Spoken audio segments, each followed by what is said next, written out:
ಕಾಂತಾಯ ಕಲ್ಯಾಣಗುಣೈಕಧಾಮ್ನೇ ನವದ್ಯುನಾಥ ಪ್ರತಿಮಪ್ರಭಾಯ ನಾರಾಯಣಾಯ ಅಖಿಲಕಾರಣಾಯ ಶ್ರೀ ಪ್ರಾಣನಾಥಾಯ ನಮಸ್ಕರೋಮಿ. ಅಪಿ ತ್ರಿಲೋಕ್ಯಾಃ ಬಹಿಃ ಉಲ್ಲಸಂತಿ ತಮಃ ಹರಂತಿ ಮುಹುಃ ಆಂತರಂಚ ದಿಶ್ಯಾತ್ ದೃಶಂ ನಃ ವಿಶದಾಂ ಜಯಂತಿ ಮಧ್ವಸ್ಯ ಕೀರ್ತಿ ದಿನನಾಥ ದೀಪ್ತಿಂ.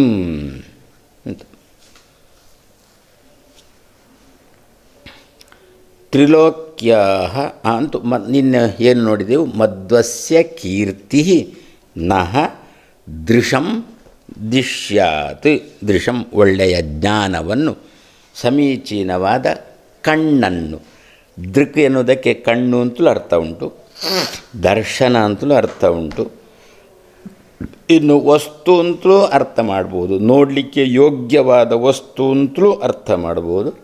ಸದ್ಯ ಈಗ ನಾವು ಇಷ್ಟಿಟ್ಟುಕೊಳ್ಳೋಣ, ಏನು ಅಂತ, ಒಳ್ಳೆಯ ಬೆಳಕನ್ನು ಕೊಡಲಿ. ಮಧ್ವಸ್ಯ ಕೀರ್ತಿ ನಃ ದೃಶಂ ದದ್ಯಾತ್, ಬೆಳಕನ್ನು ಕೊಡಲಿ ಅಂತ ಆ ಸಂದರ್ಭಕ್ಕೆ ನೋಡಿಕೊಂಡು ಅರ್ಥ ಮಾಡಿದರೆ ಸರಿ. ಸದ್ಯ ಈಗ ಅಷ್ಟು ಇಟ್ಟುಕೊಳ್ಳೋಣ. ನನಗೆ ಒಳ್ಳೆ ಯಾಕೆ ಅಂತಂದರೆ,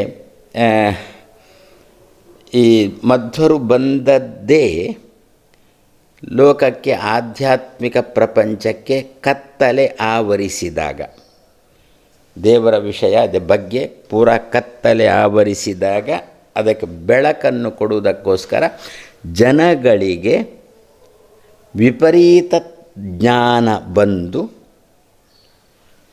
ಏನು ಕಾಣಿಸದೇ ಇದ್ದಾಗ ಮಧ್ವರು ಧರೆಗೆ ಬಂದದ್ದು. ಹಾಗಾದರೆ ಅವರು ಏನು ಮಾಡಬೇಕು ಮಧ್ವರು ಅಂತಂದರೆ, ಜನಗಳು ಏನು ಹೇಳಿದ್ದು? ಏನು ಕಾಣಿಸ್ತಾ ಇಲ್ಲ ಅಂತ ಹೇಳಿದ್ದು ಜನಗಳು. ಹಾಗಾದರೆ ಏನು ಮಾಡಬೇಕು ಮಧ್ವರು ಅಂತಂದರೆ, ಮೊದಲು ಕಣ್ಣು ಕೊಡಬೇಕು. ಅದಕ್ಕೆ ಕಣ್ಣನ್ನು, ನನಗೆ ಒಳ್ಳೆಯ ಕಣ್ಣನ್ನು ಕೊಡು. ಒಳ್ಳೆಯ ಕಣ್ಣು ಕೊಟ್ಟರೂ ಎಷ್ಟೋ ಸಂದರ್ಭದಲ್ಲಿ ವಿಷಯಗಳೆಲ್ಲ ಇರ್ತವೆ, ಬೆಳಕೂ ಇರ್ತದೆ, ಆದರೂ ನಮಗೆ ಕಾಣಿಸೋಲ್ಲ. ಯಾಕೆ? ಕಣ್ಣು ಸರಿಯಿಲ್ಲ ಅಂತ. ಅದರಿಂದ ನಾವು ಯಾವಾಗಲೂ ಕೂಡ ಎಂಥದ್ದು, ವೈದ್ಯ ಮನ ಬಳಿಗೆ ನಾವೇನೋ ಕಾಯಿಲೆ ಅಂತ ಹೇಳಿಕೊಂಡು ಹೋದಾಗ ವೈದ್ಯ ಊರಿನವರನ್ನೆಲ್ಲ ವಿಚಾರಿಸಲ್ಲ, ನಿನಗೆ ಏನಾಗಿದೆ ಅಂತ ವಿಚಾರಿಸುವುದು. ಅದೇ ರೀತಿಯಲ್ಲಿ ಸಾತ್ವಿಕರು ನಮಗೆ ಕಾಣಿಸುವುದಿಲ್ಲ ಅಂತ ಹೇಳಿದಾಗ ಮಧ್ವರು, ಆ ಊರಲ್ಲೆಲ್ಲ ಕತ್ತಲೆ ಆವರಿಸಿದ, ಊರಲ್ಲಿ ಯಾವ ವಸ್ತುಗಳೇ ಇಲ್ವಾ, ಯಾಕೆ ಕಾಣಿಸಿಲ್ಲ ಅಂತಂದು ಹೇಳಿದಾಗ ವಸ್ತುಗಳೇ ಇಲ್ಲದಿದ್ದರೂ ಕಾಣಿಸುವುದಿಲ್ಲ. ಆವಾಗ ಅವರು ಅದನ್ನೆಲ್ಲ ಕೇಳಲಿಕ್ಕೆ ಹೋಗೋದಿಲ್ಲ. ಮತ್ತೇನು ಮಾಡ್ತಾರೆ? ಎದುರಿಗೊಂದು ವಸ್ತು ಇಟ್ಟು ಅದೇನು ಏನೋ ಬಿಯೋ ಓದು ಅಂತ ಹೇಳಿಕೊಂಡು ಇವನ ಕಣ್ಣನ್ನು ಪರೀಕ್ಷೆ ಮಾಡ್ತಾರೆ ವಿನಃ ಊರಿನವರನ್ನು, ಊರಿನ ವಸ್ತುಗಳನ್ನು ಪರೀಕ್ಷೆ ಮಾಡೋಲ್ಲ. ಅದಕ್ಕೆ ಪಂಡಿತಾಚಾರ್ಯರಂತ ಇದ್ದಾರೆ, ವಿಜ್ಞಾನ ಭಾನುಮತಿ ಕಾಲ ಬಲೇನ ಲೀನೆ.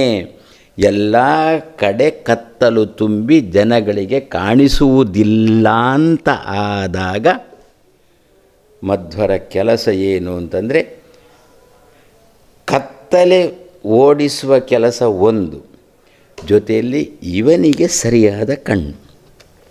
ಅಂದರೆ ಮಧ್ವರಂತಾರೆ,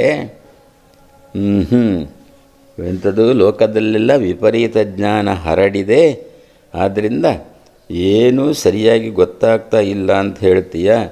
ಅದು ಯಾಕೆ ನಿನಗೆ ಸರಿಯಾಗಿ ಜ್ಞಾನ ಬಂದಿಲ್ಲ? ನಿನಗೆ ಯಾಕೆ ಸರಿಯಾಗಿ ತೋರುವುದಿಲ್ಲ? ಅವರಿಗೆ ತೋರ್ತಾ ಉಂಟಲ್ಲ. ಎಷ್ಟೇ ಮಾಯಾವಾದಗಳು ಲೋಕದಲ್ಲಿ ಪ್ರಚಾರ ಆಗುತ್ತಾ ಇದ್ದರೂ ಕೂಡ ಏನು ಎಲ್ಲ ಸಾತ್ವಿಕರೂ ಕೂಡ ಅದಕ್ಕೆ ಮುಗಿಬಿದ್ದಿದ್ದಾರೆ. ಅಲ್ಲಲ್ಲಿ ಒಬ್ಬರು ಇಬ್ಬರು ಎಲ್ಲ ತಂಪಾಡಿಗೆ ತಾವು ಹರಿ ಸರ್ವೋತ್ತಮ ಅಂಥೇಳಿ ಉಪಾಸನೆ ಮಾಡಿಕೊಂಡೇ ಇದ್ದಾರೆ. ಹಾಗಾದರೆ ನಿನಗೆ ಮಾತ್ರ ಯಾಕೆ ಹೀಗಾಯಿತು? ಏನು ನಿನ್ನ ಕಣ್ಣು ಸರಿಯಿಲ್ಲ. ನಿನ್ನ ಒಳಗಿನಿಂದ ನಿನಗೆ ಅದೇ ಜನ್ಮಾಂತರದ ಕರ್ಮದ ಪ್ರಭಾವದಿಂದಾಗಿ ಒಳಗಿನಿಂದ ಅದೇ ಸ್ವಲ್ಪ ವಾಸನೆ ಉಂಟು ಕಾಣುತ್ತೆ. ಅದಕ್ಕೆ ಸರಿಯಾಗಿ ಹೊರಗಿನಿಂದ ನೀರು ಗೊಬ್ಬರ ಸಿಕ್ಕಿತು, ಒಳಗಿದ್ದದ್ದು ಹೊರಗೆ ಬಂತು. ಆದ್ದರಿಂದ ಏನರ್ಥ? ನೀನು ಸರಿ ಇಲ್ಲ. ಈಗ ಮೊದಲು ಅವರು ಮಾಯಾವಾದಿಗಳು ಬಂದು ಏನೇನೇನೇನೋ ಭಾಷಣ ಮಾಡ್ತಾರೆ, ಅದು ಅವ್ರ ಪಾಡಿಗೆ ಮಾಡ್ತಾ ಇದ್ದಾರಪ್ಪ. ನೀನು ಕೇಳಬೇಕು ಅಂತ ನಿನಗೆ ಯಾನು ಹೇಳಿದ್ದು?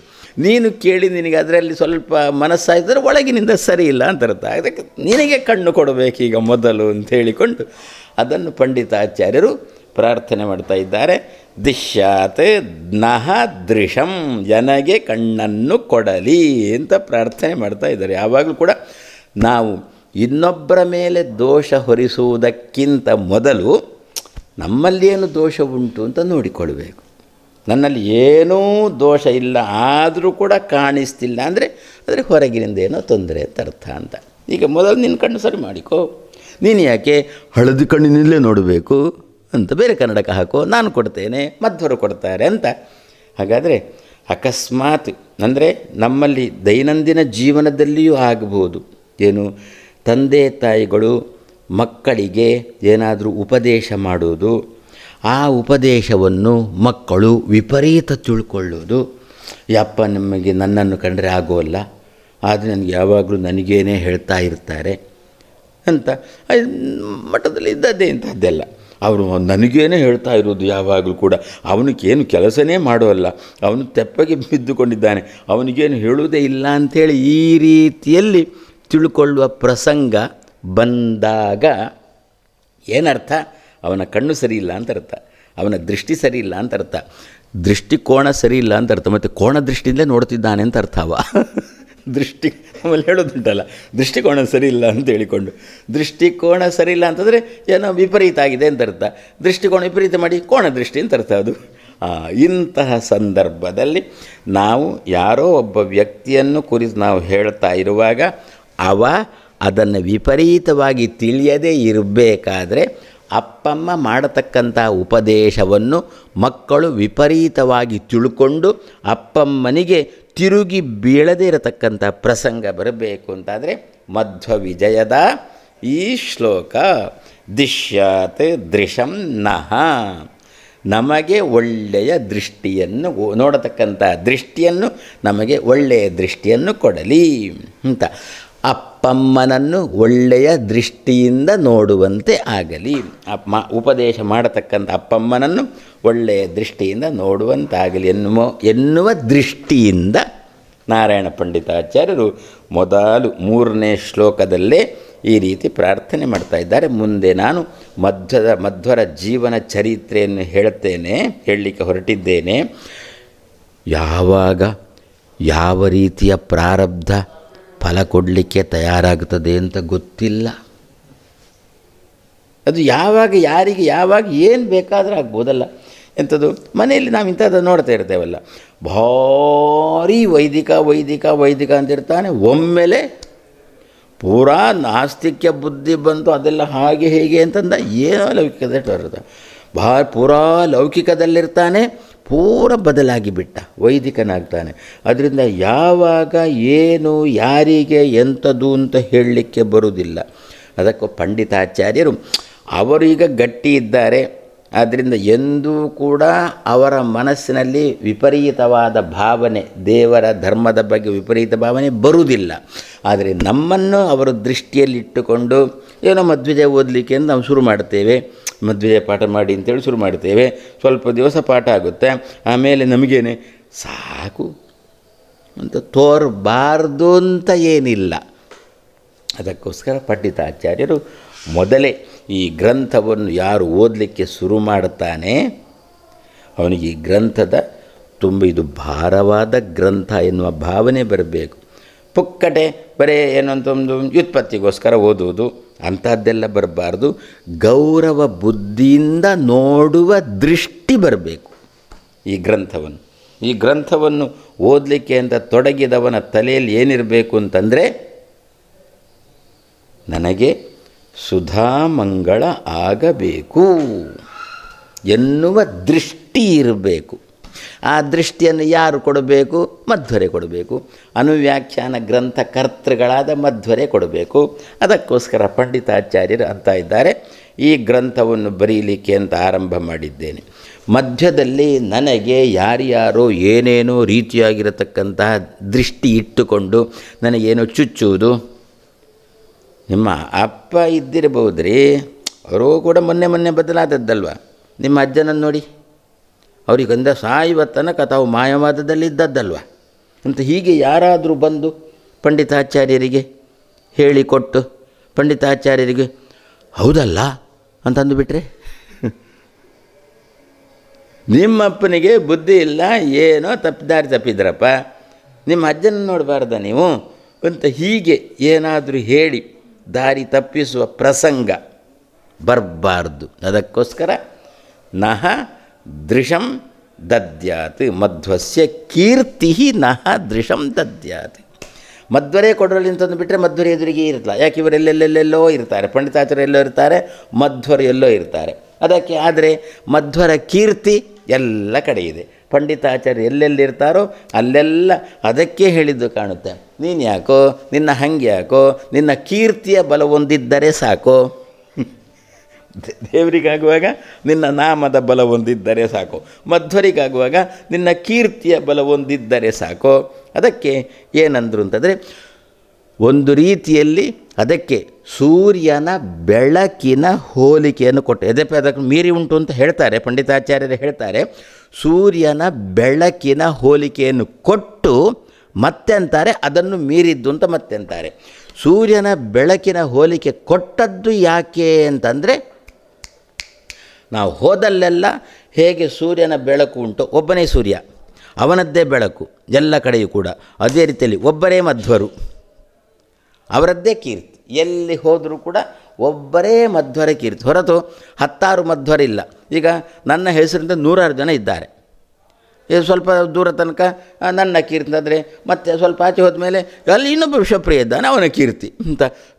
ಹೌದು, ಬಹಳ ವರ್ಷದ ಹಿಂದೆ 75-76 ಇಸವಿಯ ಸಂದರ್ಭದಲ್ಲಿ ನನ್ನ ಹೆಸರು ಹೇಳಿಕೊಂಡು ಒಬ್ಬ ಆಂಧ್ರದಲ್ಲಿ ಆ ಗುತ್ತಿ ಅಲ್ಲೆಲ್ಲ ಅನಂತಪುರ ಅಲ್ಲೆಲ್ಲ ಒಬ್ಬ ಸಂಚಾರ ಮಾಡಿಕೊಂಡಿದ್ದ ನನ್ನ ಹೆಸರು ಹೇಳಿಕೊಂಡು. ಹೌದು, ನಾನು ಹೀಗೆ ವಿಶ್ವಪ್ರಿಯರು ನಾನೇ ಅಂತ ಹೇಳಿಕೊಂಡು.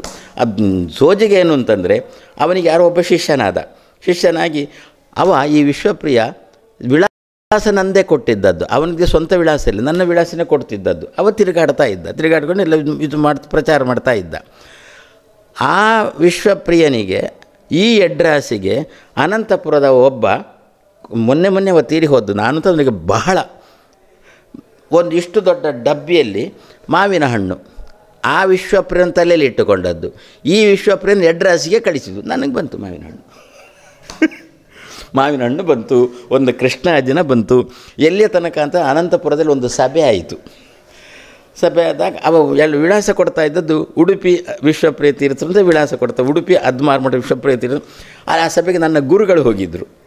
ಅಲ್ಲಿಗೆ ಅವನ ಶಿಷ್ಯ ಬಂದ, ಆ ವಿಶ್ವಪ್ರಿಯನ ಶಿಷ್ಯ ಬಂದ. ಆ ಶಿಷ್ಯ ಬಂದು, ಅದ್ಮಾರ ಸ್ವಾಮಿಗಳು ಯಾರು?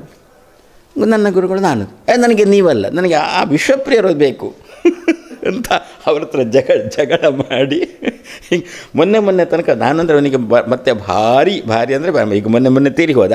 ಅವನ ಮಕ್ಕಳು, ಸೊಸೆ ಅಂದರೆ ಮೊಮ್ಮಕ್ಕಳು ನನ್ನನ್ನು ಈಗ ಹಾಗೇ ಹಿಡ್ಕೊಂಡಿದ್ದಾರೆ.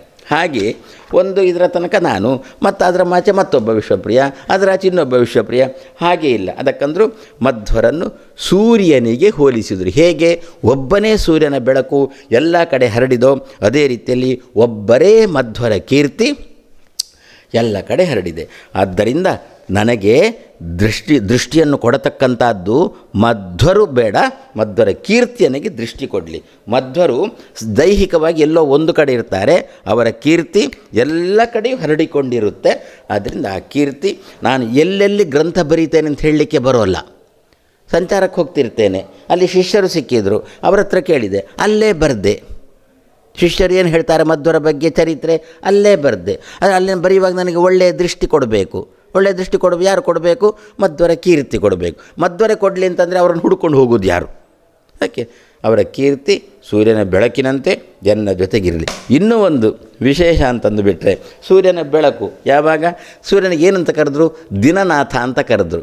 ಪ್ರಾಯಶಃ ನಮ್ಮಲ್ಲೆಲ್ಲ ಗ್ರಂಥರಚನೆ ಚಟುವಟಿಕೆ ಯಾವಾಗ? ಹಗಲು ಹೊತ್ತಿಗೆ. ರಾತ್ರಿಯಲ್ಲಿ ಊಟ ಮಾಡಿದೆವು, ಮಲಗಿದೆವು. ಅದಕ್ಕೆ ದಿನನಾಥ ಅಂತಂದರು. ಹೇಗೆ ಸೂರ್ಯನ ಬೆಳಕು ಹಗಲು ಹೊತ್ತಿನಲ್ಲಿ ಎಲ್ಲ ಕಡೆ ಹರಡಿಕೊಂಡಿರುತ್ತೋ ಅದೇ ರೀತಿಯಲ್ಲಿ ಮಧ್ವರ ಕೀರ್ತಿಯೂ ಕೂಡ ಹಗಲು ಹೊತ್ತಿಗೆ ಎನ್ನ ಜೊತೆಗೆ ಎಲ್ಲ ಕಡೆ ಇದ್ದಾಗ ನನಗೆ ವಿಪರೀತ ದೃಷ್ಟಿಯನ್ನು ಕೊಡೋಲ್ಲ, ಒಳ್ಳೆಯ ದೃಷ್ಟಿಯನ್ನು ಕೊಡಲಿ. ದಿಶ್ಯಾತ್ ದೃಶಂ ನಃ ಮಧ್ವಸ್ಯ ಕೀರ್ತಿ ಅಂಥೇಳಿ ಮಧ್ವರ ಕೀರ್ತಿಯನ್ನು ನಾವು ಪ್ರತಿ ದಿವಸ ಚಿಂತನೆ ಮಾಡಿದರೆ ಎಂದೂ ಕೂಡ ನಮಗೆ ಹಿರಿಯರ ಮೇಲೆ, ಅಪ್ಪಮ್ಮನ ಮೇಲೆ, ಅಪ್ಪಮ್ಮನಿಗೆ ಮಕ್ಕಳ ಮೇಲೆ ಕೆಟ್ಟ ದೃಷ್ಟಿ ಬರೋಲ್ಲ.